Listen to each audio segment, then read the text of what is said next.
Hey traders, Gavin McMaster here from Options Trading IQ. And have you ever noticed that stock prices tend to settle around certain strike prices as expiration approaches? This is often due to something called max pain. But what exactly is max pain, and how can understanding it give you an edge in your options trading? In this video, we'll break down the max pain theory, how to calculate it, and whether you can actually trade based on it. Just a quick reminder that everything discussed is for educational purposes only, is general in nature, and does not take into account your personal circumstances. So what is max pain? Max pain is the price at which the highest number of options, both calls and puts, will expire worthless. It represents the point where the most financial pain is inflicted on option traders, while market makers benefit the most. Remember that market makers generally are selling options, so they want the options to expire for as little value as possible. So let's see how it works.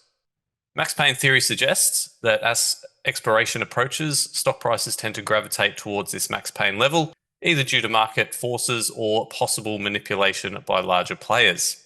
Remember, they're trying to push that stock price to that level where the majority of their option prices are going to expire with very little value. Understanding this can give traders insight into potential support and resistance levels near expiration. So how do we calculate max pain? Well, step one is to gather open interest data. Step two is to calculate the intrinsic value of all of those options and what the intrinsic value will be at expiration based on the current stock price. The next step is to multiply the intrinsic value by the open interest at each strike price. And then the final step is to identify the max pain level, which is the strike price, where the highest loss is going to occur for all of those options. Now, thankfully, we don't have to do any of this manually. We can get this information straight from barchart.com. So if we go over to barchart.com, we're going to have a look at a couple of different stocks and their max pain levels. So here we're looking at NVIDIA. All we need to do is come over here to this option section, and down the bottom here we see max pain and vol skew. We'll click on that and we can see that the max pain level is right around the current stock price for the March monthly expiration, which is just a few days away. If we go out a couple of weeks, we can change our expiration date, and we can see that the max pain in 18 days time is actually a lot lower, down at 117.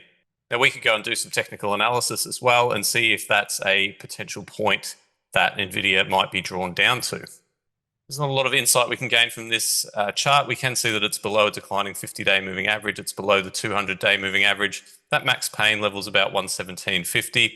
That is a good potential level that NVIDIA could be sitting around in about 2.5 weeks' time. So that does give us a little bit of insight. We could potentially structure a condor or a butterfly or even a calendar around that level.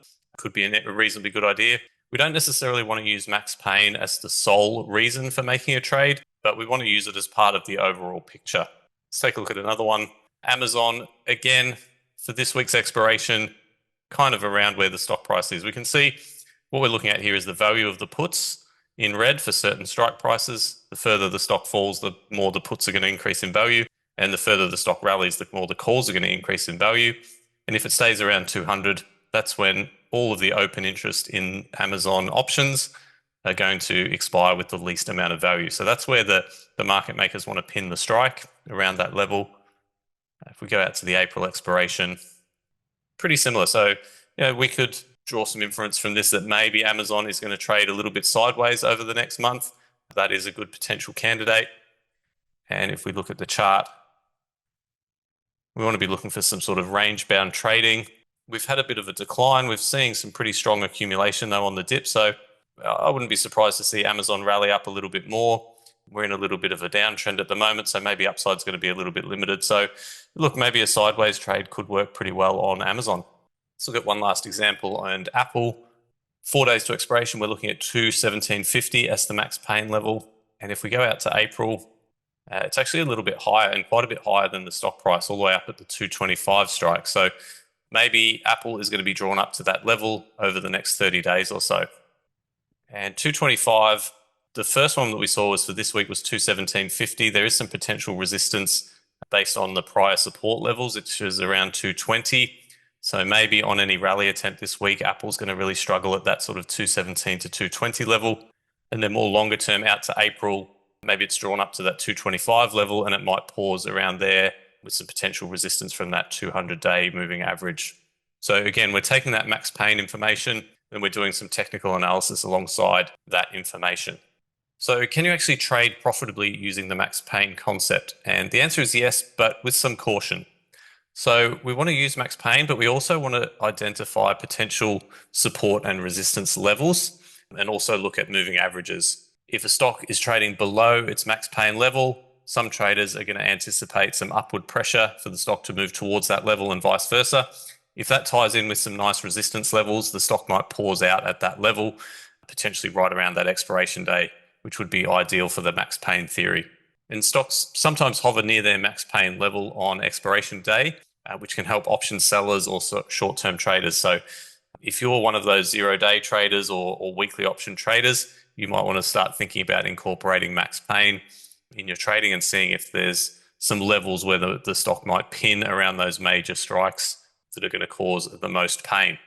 What are some of the risks? Well, the first one is max pain is not a guarantee at all. Markets don't always follow the pattern. We want to use max pain as part of the overall picture when we're developing a thesis on a stock. The max pain level can change daily as new option contracts are added or closed. So if there's a large change in open interest, that could skew that max pain level, and it could change actually quite dramatically if there's been a big move during that day and there's been a lot of open interest in the options. Thirdly, expiration week volatility can sometimes override max pain predictions. So here's what you've learned about max pain. Max pain is the price where the most options expire worthless, potentially influencing stock price movement near expiration. It can be used to identify possible support and resistance zones, but you can't rely on it alone. It should be one of many tools in your trading strategy. I hope you enjoyed the video. Make sure you check out all the resources in the description below. Reach out anytime with questions and have a great day.